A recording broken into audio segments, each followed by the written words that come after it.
Juan el Bautista, el profeta del arrepentimiento. Ese es el título del tema que vamos a ver en esta noche. Y hermanos, voy a exponer en esta parte del ministerio de Juan, buscando en primer lugar que podamos conocer el contexto en el cual se desenvolvió este gran hombre de Dios y el por qué su ministerio fue de gran impacto para el pueblo de Israel y hoy en día para nosotros. Y después vamos a profundizar en las características de este Juan el Bautista para que podamos nosotros tener enseñanzas para aplicar en nuestras vidas, hermanos. Y empezamos con el versículo 1. Dice Marcos 1, dice: principio del Evangelio de Jesucristo, el Hijo de Dios. Hermanos, este primer versículo o esta expresión se puede interpretar de dos maneras y ambas son correctas. Se puede decir que aquí Marcos está diciendo que el inicio de la proclamación del Evangelio a todas las naciones empezó con todo lo que está escrito en este libro, porque este es el inicio. El que se haya desarrollado la vida, la muerte, la resurrección y la ascensión de nuestro Señor es el inicio del Evangelio para toda nación. Pero también, hermanos, podemos interpretar igual este versículo 1 como que está introduciendo el ministerio de Juan el Bautista, como diciendo: el ministerio o las buenas noticias acerca de Jesucristo empezaron con la venida de este personaje.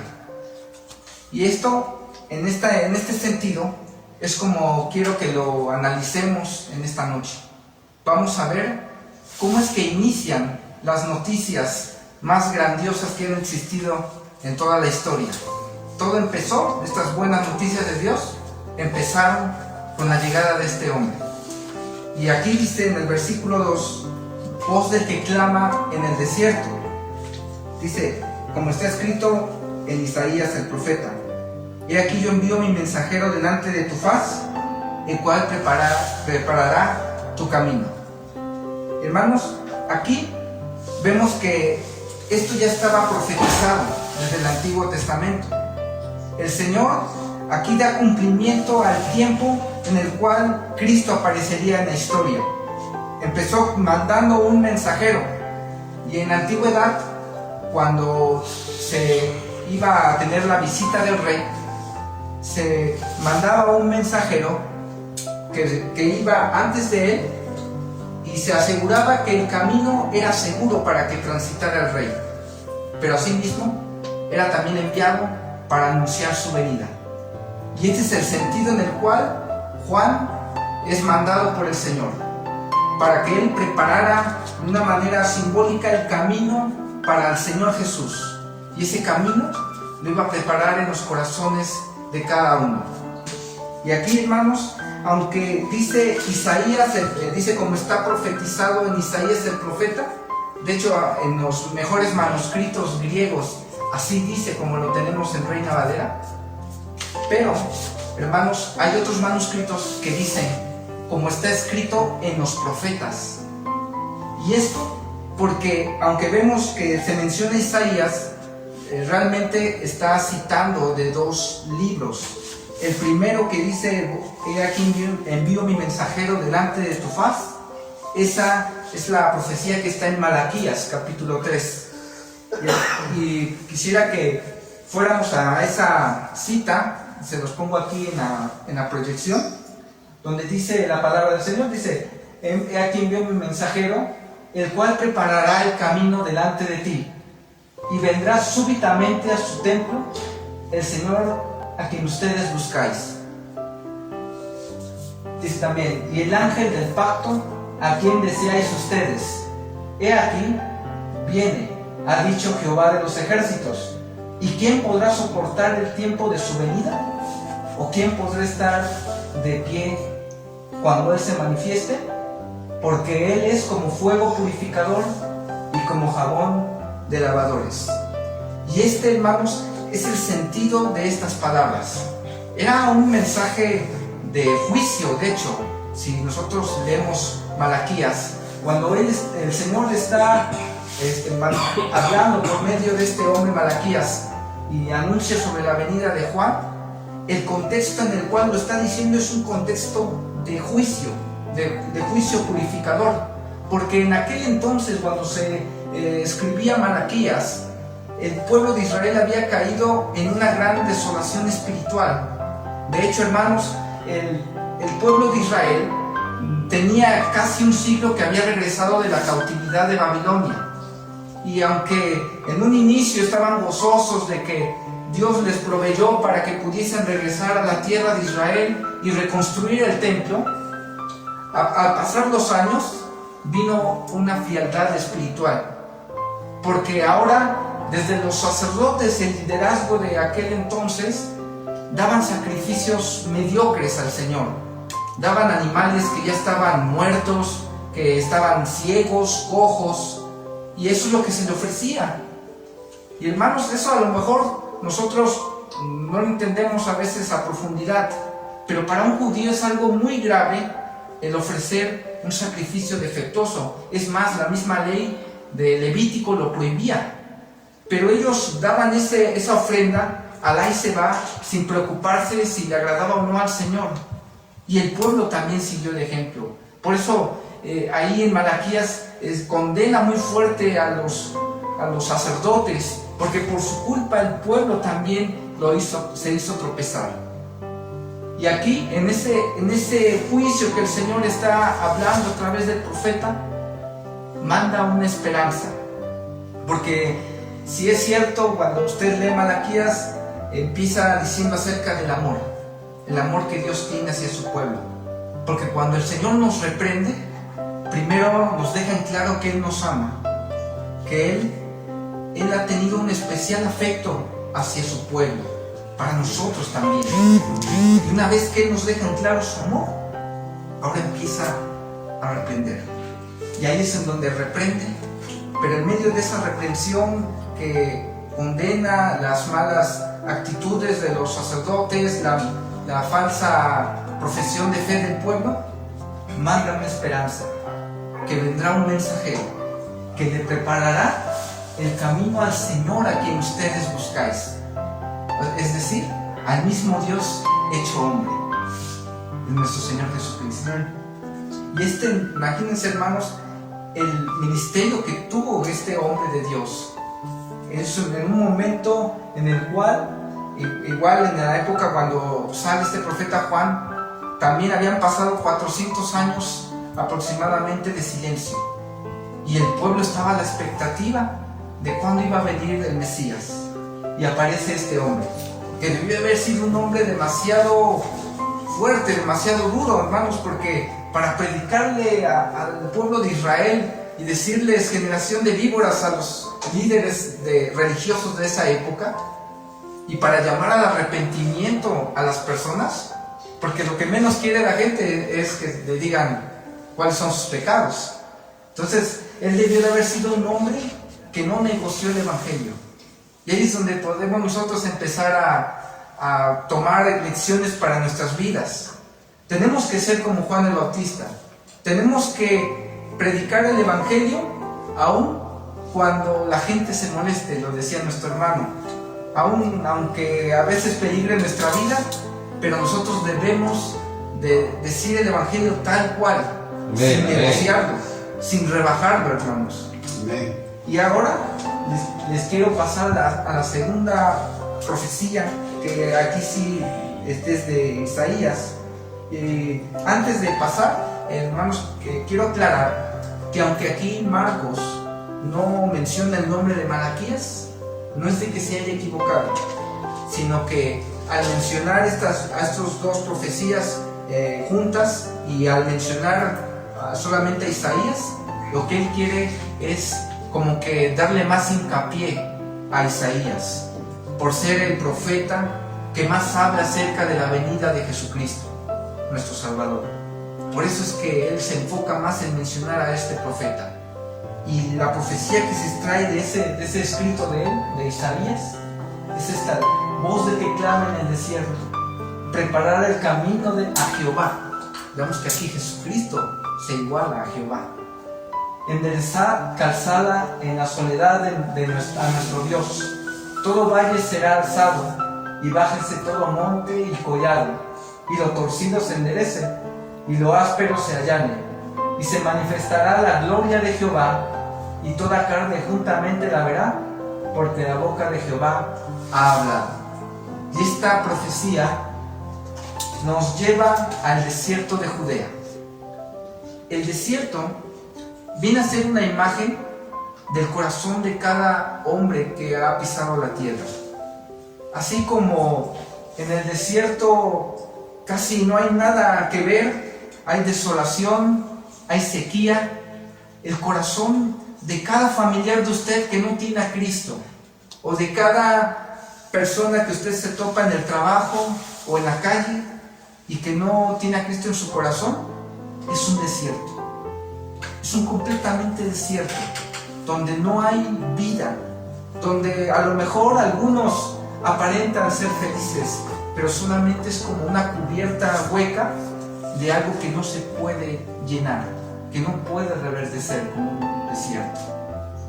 Y aquí el profeta dice: bájese todo monte y collado, porque mucha gente son como los montes, son soberbios, son altivos, se creen lo más elevado que puede existir en el mundo, y de ahí nadie los baja. Pero el Evangelio viene a confrontar a la persona y hacerlo que se baje de sus humos, ¿no? de la colina en la cual él o ella se pone. Y así debe ser nuestra predicación. Debemos de confrontar al orgulloso diciéndole que es un pecador que necesita el perdón del Señor. Pero hermanos, también por el contrario, hay gente que al igual como un valle que necesita ser rellenado, hay personas que se sienten tan indignas de misericordia que piensan que no hay ninguna esperanza en este mundo, y lejos de Cristo pues no hay esperanza. Pero a ellos también el Evangelio les dice que ellos y cada uno de nosotros, Dios nos ve con un precio incalculable. Porque imagínense, Dios siendo Dios en la persona de Cristo descendió. Dice que el Pablo, que se despojó de esa gloria y se hizo hombre y habitó con nosotros. Y así, hermanos, es el amor de Dios, que Cristo fue capaz o tuvo esa decisión de dejar la gloria, donde Él recibía la alabanza siempre, cada segundo de la existencia, por los ángeles, y Él decide bajar por este pobre pecador que hoy nos predica, por cada uno de nosotros. Hermanos, eso es como que si se rellenara un valle, como que si se rellenara un corazón que se cree perdido, que no ve la esperanza. Y ese es el Evangelio. Así debemos de predicar, hermanos. Y vamos al versículo 4, Marcos 1:4. Dice: bautizaba Juan en el desierto y predicaba el bautismo de arrepentimiento para perdón de pecados. Y salían a él toda la provincia de Judea y todos los de Jerusalén, y eran bautizados por él en el río Jordán, confesando sus pecados. Amén, amén. Aquí ya el evangelista Marcos nos introduce a este grandioso ministerio. Juan aparece en el desierto de Judea predicando el arrepentimiento.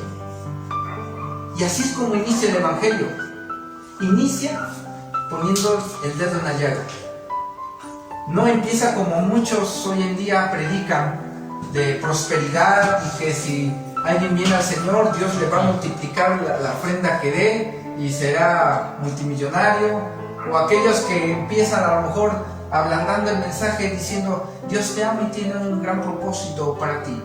Y es lo único que dicen, nunca confrontan con el pecado. Y es cierto que el Señor nos ama. Y es cierto que tiene un propósito hermoso para cada uno de sus hijos. Pero para que haya aquella salvación, primero debe de haber arrepentimiento. Y nosotros debemos de ser así.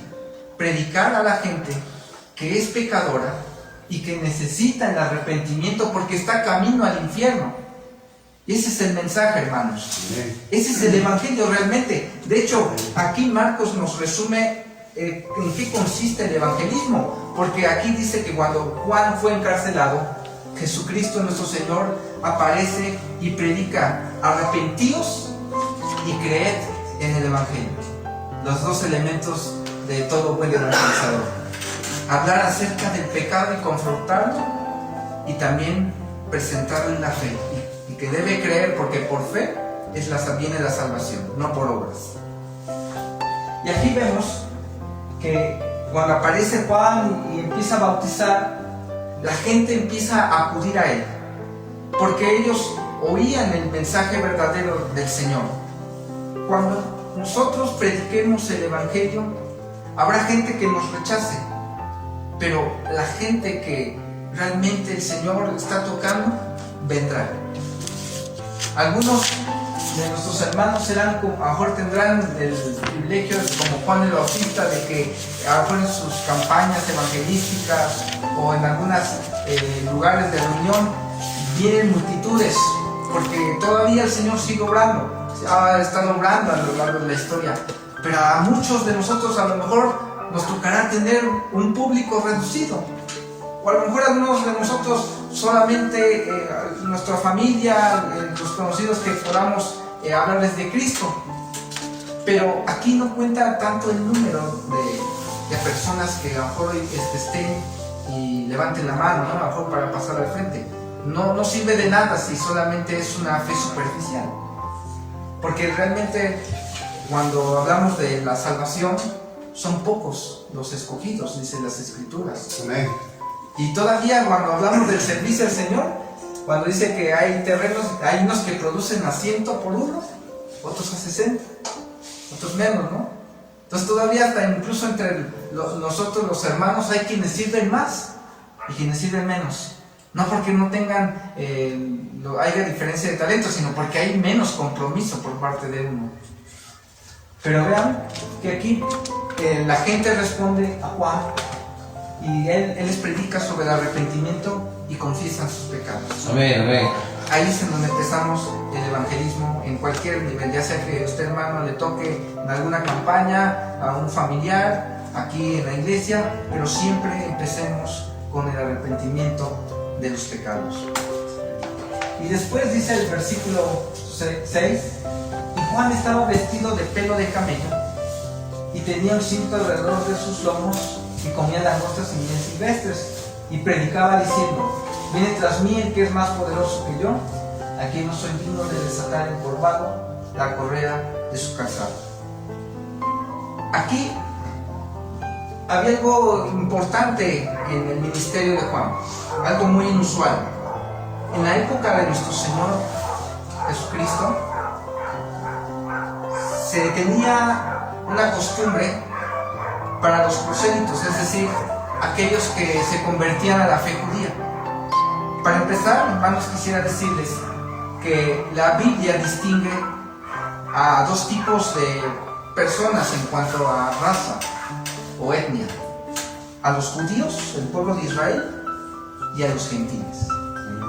Gentiles es una palabra que viene del latín gentilis, que es esa palabra aparece en la traducción en latín de la Biblia. Y gentilis se refería a un grupo de personas que conformaban una raza, una etnia, una nación o un pueblo. Y esa palabra en el griego, en el texto griego, es etnos, es donde viene etnia. Y en el hebreo es goy, es gentil, o goyim en plural.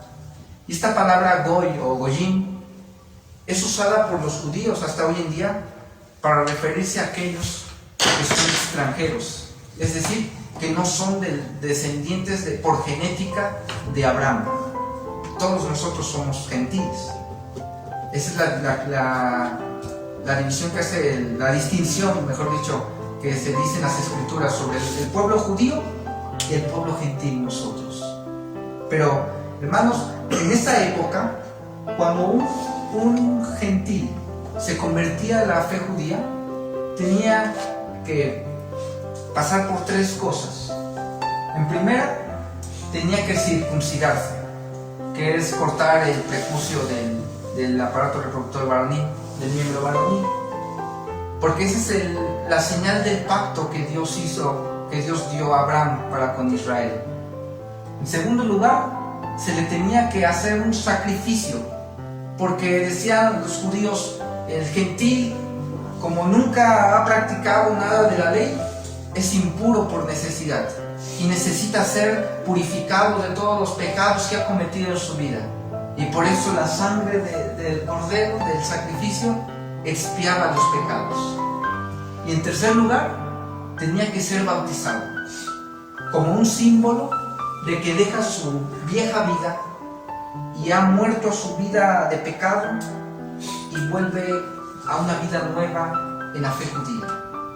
Por eso, hermanos, cuando Juan el Bautista les pide a los judíos que se bautizaran como señal del arrepentimiento, era como algo inusual para el pueblo de Israel, algo que les cayó por sorpresa, porque estaba diciendo, aunque a lo mejor de una manera insinuando, pero era muy claro, que no todo el que es descendiente del pueblo de Israel, aunque sea de raza judía, no por eso es hijo de Dios.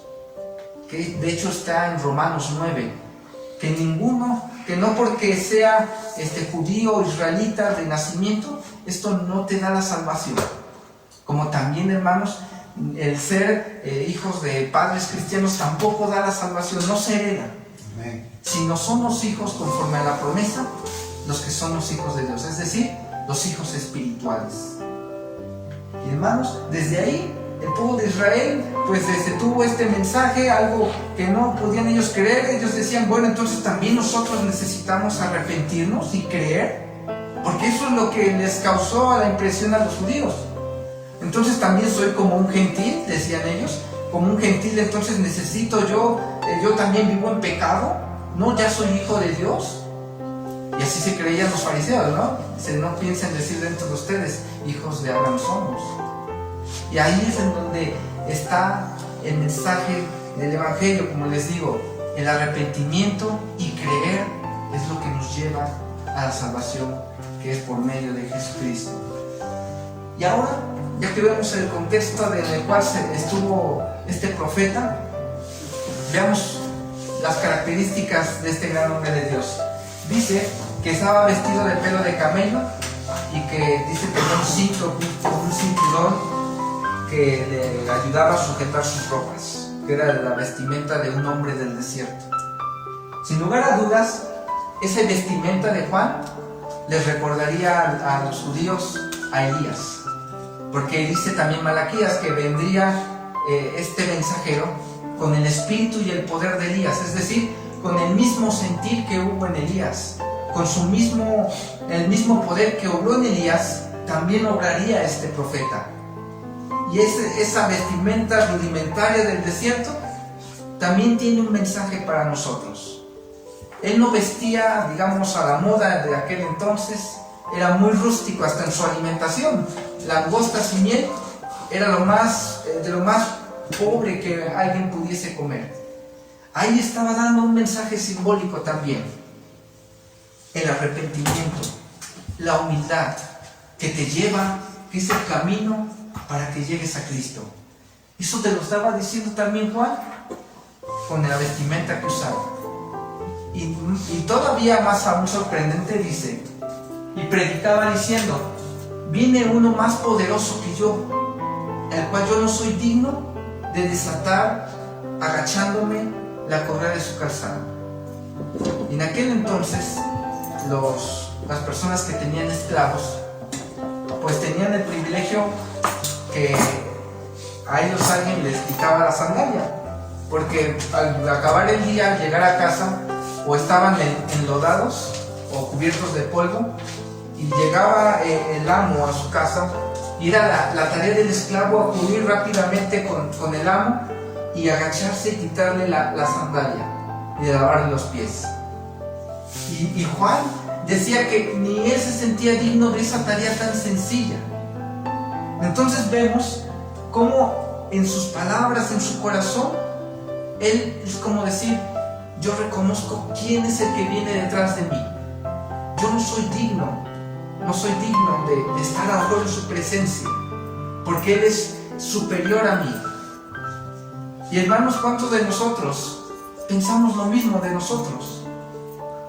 Porque hay muchos que pues se creen como que la octava maravilla del mundo, ¿no? A lo mejor en lo ministerial, o también en lo profesional o el oficio en el cual alguien practique. Hay quienes se creen pues que lo saben todo, que no aceptan ningún consejo, ni de la palabra ni de alguien, ¿no? Y son personas soberbias. Pero nosotros deberíamos de decir, como dice el Señor Jesucristo, cuando hagamos lo que debemos de hacer: siervo inútil soy. Y aquí incluso, hermanos, está diciendo: ni lo más sencillo yo puedo hacer. Qué humildad, hermanos. Qué humildad la de Juan el Bautista, que él no se echaba flores a sí mismo, no buscaba el protagonismo en su ministerio. No, él buscaba anunciar a aquel que venía detrás de él. Y así dice que él hablaba acerca de aquel que vendría y que los bautizaría con Espíritu Santo. Aquí hace un énfasis en Cristo, y así debe de ser tanto el evangelismo que nosotros hacemos, como cada vez que hay algún hermano que se pare aquí a ministrar, o a lo mejor en una alabanza que participen. Siempre todo debe de apuntar hacia Jesucristo. Ese es el verdadero corazón, hermano, de un siervo del Señor. Todo debe de girar en cuanto a Cristo. Él debe ser el punto de referencia. Aún, hermanos, cuando lleguemos a estar alabando al Señor y la alabanza y es todo hermoso, aún en medio de la alabanza dice que Él habita. Entonces, hasta en los mismos cantos que entonamos, Jesucristo debe de ser el centro de atención. Debe ser del que hablen las letras de las alabanzas, y debe ser el que hable, del que hablemos cada vez que hablamos las Escrituras. Debe ser la vida que nosotros debemos tener como varones, como siervas, como siervos del Señor.